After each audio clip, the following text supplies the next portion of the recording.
GT શેઠ વિદ્યાલય ધોરણ 11 commerce વિષય ગુજરાતી વ્યાકરણ વિભાગ જે લેખન વિભાગ છે ત્રીજો તમારા માટે અને બોર્ડમાં 5મો વિભાગ છે વિચાર વિસ્તાર.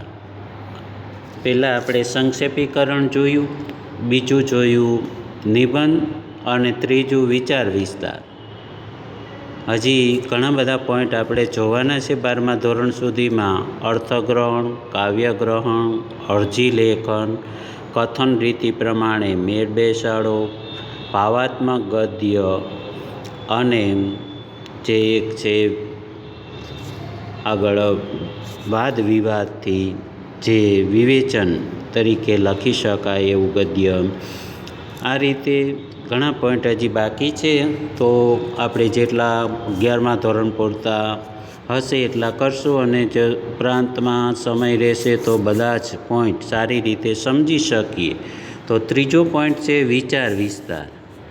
તમને એમ થશે કે અમે તો 5મા ધોરણથી વિચાર વિસ્તાર લખતા આવી, જેને અર્થ વિસ્તાર કહીએ છીએ.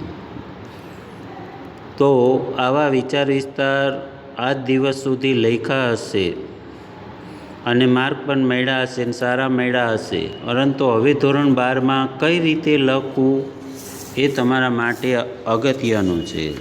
ધોરણ 11માં પૂછાય તો વિચાર વિસ્તારમાં 5 ગુણમાં કઈ રીતે લખીએ તો આપણને પૂરા માર્ક મળે. નિયમ કોઈ નહીં હોવા છતાં અનેક નિયમો એમાં સમાયેલા છે, એની આજે ચર્ચા કરીશું.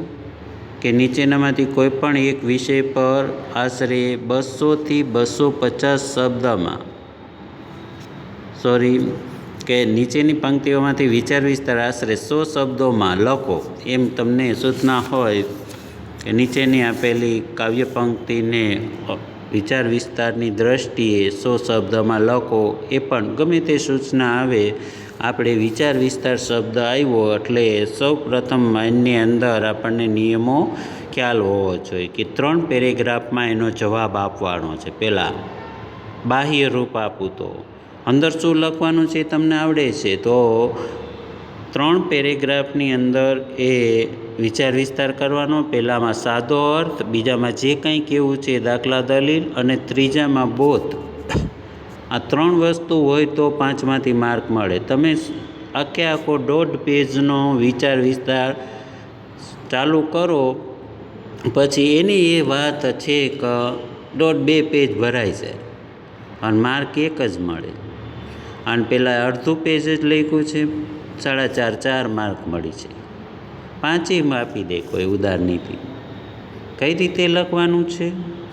જે માગ્યું છે એટલું જ આપવાનું છે આપણે. તો સૌ પ્રથમ લેખન કૌશલ્ય કેળવવામાં જે વિચાર વિસ્તાર કરવાની સ્વાધ્યાય પ્રવૃત્તિ સૌથી વધુ ફાયદાકારક છે. કે આપણે સ્વાધ્યાય કરી શકીએ કે સ્વયં આપણે આજ દિવસ સુધી કેટલું શબ્દો ભંડોળ, વાક્ય રચના આપણને આવડે છે, અથવા તો આપણે ઇતર વાંચન કેટલું કરીએ છીએ એ માપવા માટે આ તમારું સ્વાધ્યાય એક પ્રવૃત્તિ છે.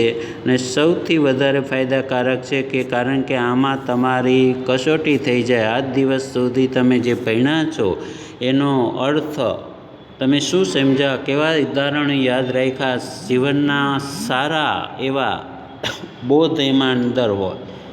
કંઈ નહીં તો આપણું જીવન તો સાર્થક થશે જ, એટલું તો આપણે કરી શકશું. એટલે વિચાર વિસ્તારની પંક્તિઓમાં જીવન, સમાજ, સાહિત્ય, તત્વજ્ઞાન, ધર્મ કે સત્ય વિષય એક માર્મિક બોધ હોય છે. આપણા જીવનને સુધારે એવો બોધ હોય, સમાજને સુધારે, સમાજના જે દૂષણો છે એને સારી રીતે સમજાવી શકાય એવું હોય. સાહિત્યનું જ્ઞાન, આપણે જે કંઈ ઇતર વાંચીએ છીએ, આજ દિવસ ભણ્યા છીએ એનો અર્થ, વાક્ય રચના, આપણી પાસે કેટલું નોલેજ છે એ સાહિત્યનું જ્ઞાન આપણે ચકાસી શકીએ છીએ. તત્વજ્ઞાન, જે આપણે જીવનની અંદર ઘણા બધા એવા શબ્દો છે કે જે આપણા જીવનને ઉદ્ધાર કરતા હોય એવું આપણને બીજા દ્રષ્ટાંતો દ્વારા સમજી શકીએ, ઉદાહરણો દ્વારા આપણે તત્વજ્ઞાનથી જે જાણી શકીએ કે આના જીવનમાં જો આવું કરે છે કર્મ તો એને આવો ફાયદો થાય છે, આવું કર્મ કરે છે તો આવો ગેરલાભ થાય છે, તો એવું તત્વજ્ઞાન અંદર સમાયેલું હોય. ધર્મ હોય કે જે કંઈ આપણે કરીએ તે સત્યના માર્ગ ઉપર કરીએ, એવું સત્ય વિષય કે ધર્મ વિશે આપણને માર્મિક બોધ એક તો હોય જ. કોઈક એવી પંક્તિ છે ધર્મગુરુએ લખેલી અને એને આપણે આપણા શબ્દોમાં સમજાવીને, આપણે ધર્મગુરુ બનવાનું નથી, સાહિત્ય બનવાનું નથી, પરંતુ સાહિત્યકાર બનવાનું નથી, આપણે કંઈક આપણે આ ભાષામાં સારી રીતે એ પંક્તિઓ બીજાના જીવનમાં ઉતરે, આપણે બીજાને સમજાવતા હોય એ રીતે વિચાર વિસ્તાર કરવાનો છે. આ દિવસ તો મન પડે એવી પંક્તિ સમજ્યા નથી, લખવા બેઠા નથી, શું લખવાનું શું લખતા હોય એવું ઘણું બધું થયું હશે. લે મેં તો 1.5 પેજ આમને જોતા જ નથી આવડતું, માર્ક 1 જ આપ્યો. હજી એવું થશે જો નહીં સમજો, નહીં કરો તો વ્યાકરણમાં જે 60 ગુણનો વ્યાકરણ છે આપણા ગુજરાતી સાહિત્યમાં, તો ગુજરાતીમાં 60 ગુણ વ્યાકરણ હોય તો એ ગણિત જેવા માર્ક મળે પરફેક્ટ, કોઈ કાપી ન શકે. જો તમે કોઈ નિયમ નહીં, મન પડે તે લખવાની છૂટ, છતાંય આપણે ઘણું બધું ધ્યાનમાં રાખીને લખવાનું છે, એ શીખવાનું છે. એટલે હવે તમને સમજાય, મોટા થયા છો, આજ દિવસ સુધી ભણ્યા છો, તો હવે ખાલી એનું માળખું અને આમ ઢાંચો બાહ્ય સ્વરૂપ એવું સરસ બનાવીએ કે કોઈ પરીક્ષક આપણો અડધો ગુણે કાપી શકે નહીં. આપણે એવા બોધભાવને શોધી અને વિસ્તાર સમજવાનો છે. માર્મિક બોધ હોય અને આપણે એવા બોધભાવને શોધી અને વિચાર વિસ્તાર સમજવાનો હોય છે. પંક્તિઓમાં રહેલા ધ્વન્યાત્મક અર્થને પણ આપણે શોધવાનો હોય છે. જે 2 અર્થ હોય, એક સાદો અર્થ અને એક ધ્વન્યાર્થ, જે અંદરથી આપણને કહેવા માગે છે કે જીવનમાં શું સારું થાય, કેટલું ભલું થાય, એ વસ્તુ આપણને એમાંથી ગોતવાની છે. તો આ પંક્તિઓનો હાર્દ એમાં ઘૂંટાયેલું છે. રહસ્ય, તેનો વ્યંગ્યાર્થ કે ગૂઢાર્થ શોધી તેને વિશદ અને સ્પષ્ટ રૂપમાં આપણી રીતે વર્ણવાનો હોય છે. એમાં રહેલા વિચાર બોધને તારવવાનો હોય છે. જે આપણે ગૂઢ અર્થ અંદર સમાયેલો, વ્યંગ્યાર્થ કટાક્ષભર્યો, જે આપણને વેધક, આપણા હૃદયને, માર્મિક હૃદયને આપણા એ વિંધી જાય એવો વ્યંગ્યાર્થ એની અંદર રહેલો હોય છે, કટાક્ષ રહેલો હોય. ગૂઢ અર્થ હોય કે જે આપણને સમજાયા પછી આપણા જીવનનો ઉદ્ધાર થઈ જાય. એવી રીતે આપણે આ પંક્તિની અંદર જો લખવા બેસીએ તો પાનાના પાના ભરાઈ જાય, પરંતુ આપણે એટલું બધું નથી, આપણે 100 શબ્દની મર્યાદા બાંધી દીધી છે. એટલે 1 પેજથી વધારે વિચાર વિસ્તાર ક્યારેય લખવો નહીં. 3 પેરેગ્રાફમાં જ લખવાનો છે. સૌથી પહેલાં જોઈએ તો સાદો અર્થ, બીજો અંદર જે કાંઈ તમે સમજ્યા છો એ દાખલા દલીલ દ્રષ્ટાંત દ્વારા સમજાવવાનું, 1-2 દ્રષ્ટાંત આપવાના, અને છેલ્લે 1 કે 2 પંક્તિમાં એ બોધ લખવાનો છે. એમાં તમે રૂઢિપ્રયોગ, મુહાવરા જે કંઈ એ વચ્ચેના પેરેગ્રાફમાં મૂકવાનું છે. તો આ રીતે લખો એટલે તમને પૂરા માર્ક મળે.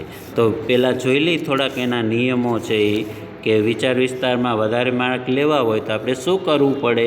તો 7-8 નિયમો આપણે જોઈ, ઘણા બધા છે, એમાંથી મેં થોડું બધું તમારું જે આપણને અનુકૂળ છે ને જલ્દી યાદ રહી જાય ને સરસ માર્ક મળે એ રીતે બધામાં નિબંધ હોય તો એના 9 પેજ કે 7 પેજ સુધી એને સમજાયું છે. મેં તમને 1 પેજમાં બધા ટૂંકમાં નિયમો સરસ રીતે કરી દીધા કે જેથી આપણે 1-2 મિનિટમાં એ પરીક્ષા વખતે યાદ કરી લઈએ અને પછી નિબંધ લખવાનું શરૂઆત કરીએ તો આપણી ભૂલ ન થાય. 5 પેરેગ્રાફ છે, પહેલા પેરેગ્રાફમાં શું લખવાનું, તો કે મારે પ્રસ્તાવના, બીજામાં જે દાખલા દલીલ ઉદાહરણ, ત્રીજામાં લાભ, ચોથામાં ગેરલાભ ને 5મામાં બોધ ઉપસાર. બસ આટલું જ તમારે યાદ રાખવાનું છે. કોઈની તાકાત નથી કે આપણા માર્ક કાપી શકે. 5 પેરેગ્રાફ તમે આમનામ નોન સ્ટોપ પેરેગ્રાફ વગર લખો, મન પડે ત્યાં પેરેગ્રાફ લખેલું, મનમાં આવેલા વિચારો પુનરાવર્તન. એટલે આવા જે નિયમો છે એ થોડાક યાદ રાખી લો ને એટલે સરસ મજાના માર્ક મળે. તો પહેલો નિયમ, વિચાર વિસ્તારમાં 3 વિભાગ કરવા જોઈએ. પહેલા વિભાગમાં આપવામાં આવેલી પંક્તિઓમાંથી પ્રગટ થતો સાદો સીધો અર્થ પહેલો પેરેગ્રાફ લખો છો. એની અંદર જે સાદો વ્યંગ્યાર્થ કે ગૂઢાર્થ નથી લખવાનો, જે સમજાય એવો અર્થ આપવો જોઈએ. બીજા વિભાગમાં જે પંક્તિઓમાં રહેલો ગૂઢાર્થ કે ધન્યાર્થ, એટલે ગૂઢ અર્થ અંદર સમાયેલો છે, ધન્યાર્થ છે, એના અર્થબોધને આપણી પોતાની રીતે અન્ય દાખલા, દલીલો, વિગતવાર મુદ્દાસર સમજાવવાનો હોય છે. એટલે જે વિગતવાર એને તમે સમજાવી શકો દાખલા, દલીલથી, ઉદાહરણોથી, એમાં લાગુ પડતા હોય એવા ઉદાહરણો એમાં મૂકવાના છે. ત્યાર પછી ત્રીજા વિભાગમાં એમાંથી પ્રગટતા જીવન વિષયક અર્થબોધનું તારણ રજૂ કરવાનું હોય છે. આ એક પેજમાં લખ્યું છે આખો 3 પેરેગ્રાફ કેમ લખવા, પરંતુ મેં તમને ટૂંકમાં કીધું. પહેલામાં સાદો અર્થ, બીજામાં દાખલા, દલીલ, ઉદાહરણ અને ત્રીજામાં બોધ. બસ એક જ વાક્ય યાદ રાખો એટલે એ આખું પેજ તમને સમજાય જાય. ટૂંકમાં કહેવાની જે રીત, એટલે જાજુ સમજી શકીએ આપણે, વિસ્તારથી સમજી શકીએ અને થોડામાં ઘણું બધું સમજી શકીએ. હવે બીજો નિયમ આપણને બદલે, લખવાની શરૂઆત કરતાં પહેલાં પંક્તિઓને 2-3 વખત ધ્યાનથી વાંચી જુઓ. એટલે જે પંક્તિઓ છે એને બરાબર ધ્યાનથી વાંચો. અને વાંચતી વખતે શું કીધું કે જોઈએ અને પંક્તિઓમાં સામાન્ય અર્થ સમજવો જોઈએ. પહેલાં સામાન્ય અર્થ સમજી લો એટલે આપોઆપ તમને અંદરથી એટલા બધા ઉદાહરણો અને દૃષ્ટાંતો અને જીવન વિશે જે વાંચ્યું હશે એને અનુરૂપ ઘણું બધું. કોઈ કોપી કરવાની નથી. કોઈ નિબંધવાળામાં કે ક્યાંયથી વાંચો ત્યારે એની કોપી કરશો તો માર્ક 0 મળી જશે. તમારી ભાષામાં લખવાનું છે. હવે પંક્તિઓમાં રહેલા શબ્દો વાંચો અને સમજો. પછી બીજું બોલાઈ ગયું કે લખવાની શરૂઆત કરતાં પહેલાં 2-3 વખત ધ્યાનથી વાંચો અને તેનો સામાન્ય અર્થ પહેલાં પેરેગ્રાફમાં લખો, પછી પાછો વાંચો, પછી બીજી વખત. ત્રીજો, ચોથો નિયમ, વારંવાર વાંચનથી સામાન્ય અર્થ તારવો અને પછી સાદી ભાષામાં પાછું લખો. સાદા અર્થમાંથી તમને એમાં રહેલા જીવનનું કોઈ અગત્યનું રહસ્ય ધ્યાનમાં આવશે. તરત જ ખ્યાલ આવી જાય. સત્ય, પ્રાર્થના, અહિંસા, શિસ્ત, કોઈ પણ એક નિયમ એમાંથી તમને મળશે કે આ શેના માટે લખ્યું છે. કામ આપણી મહેનત માટે અથવા આળસ માટે, જે કંઈ પણ એની અંદર ભાવ આપેલો હશે એ તરત જ ગૂઢાર્થ કે ધ્વનિયાર્થ તમને સમજાઈ જશે.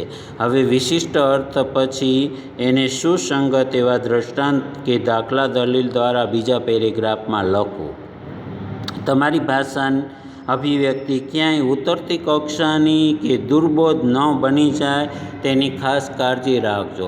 એટલા બધા આપણા મગજની અંદર ક્રોધ આવી જાય, ઘણું બધું લખવાનું, ઘણું કહેવાનું, એટલે નિમ્ન ભાષા કે એવા શબ્દો ન આવી જાય કે જેનાથી આપણા શબ્દ દ્વારા બીજી એવી અસર પડે. કોકને ખીજાવવું હોય ને તો સારી રીતે એવું ખીજાય કે ખોટું ન લાગે અને પછી વિચારે ત્યારે ખૂબ જ એને દુઃખ થાય એવી ભાષા હોવી જોઈએ. સીધે સીધું તમે એને એવા શબ્દો કડક કહી દો તો એ આમ અજુગતું લાગે.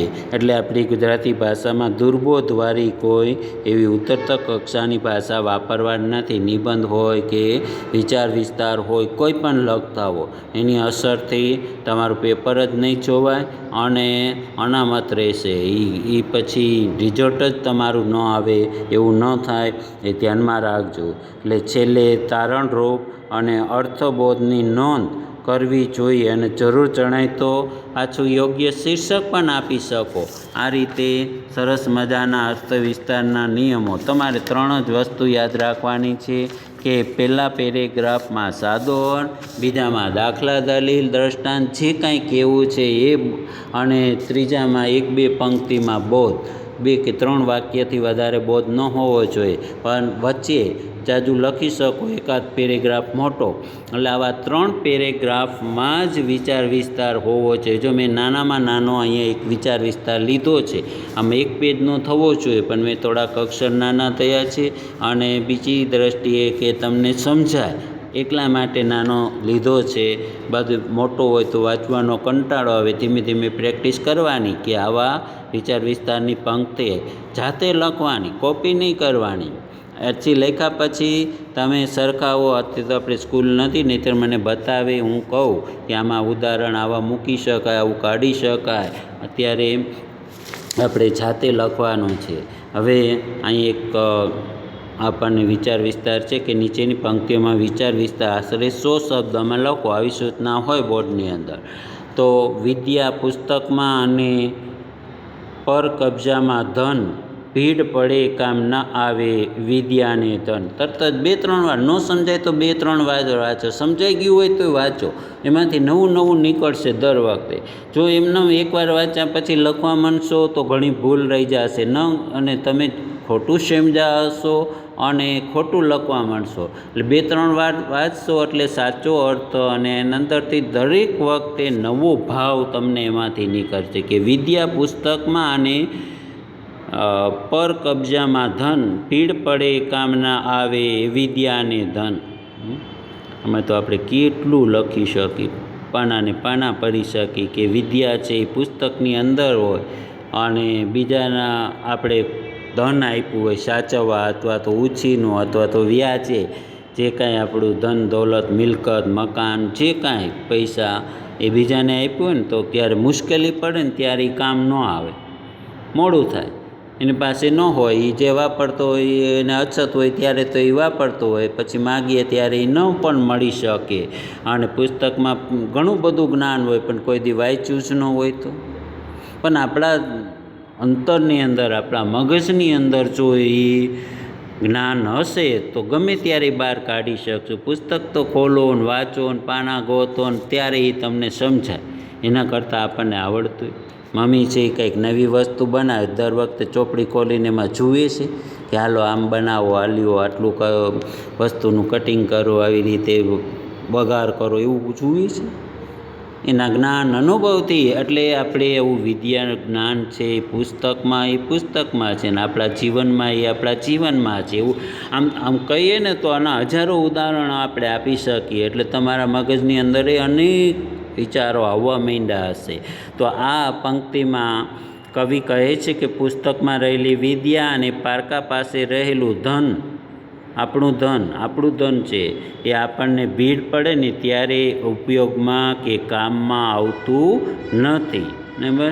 હવે એ ધન આપણને કામમાં આવતું નથી ભીડ પડે ત્યાં, પણ આપણું શબ્દ ભૂલાય ન જાય. કારણ કે એની પાસે ધન હોય તો આપણને ન કામમાં, પણ આપણું લઈ ગયા હોય એ આપણને ક્યારેક આપણી વસ્તુ લઈ ગયા ને કોઈ પૂછીને માગી લે, આપણે જરૂર પડે ને ત્યારે એ બીજા લઈ ગયા ને તોડી નાખ્યું, ઘણું થતું હોય છે. જેમ એક ત્યારે કામ આવતું નથી.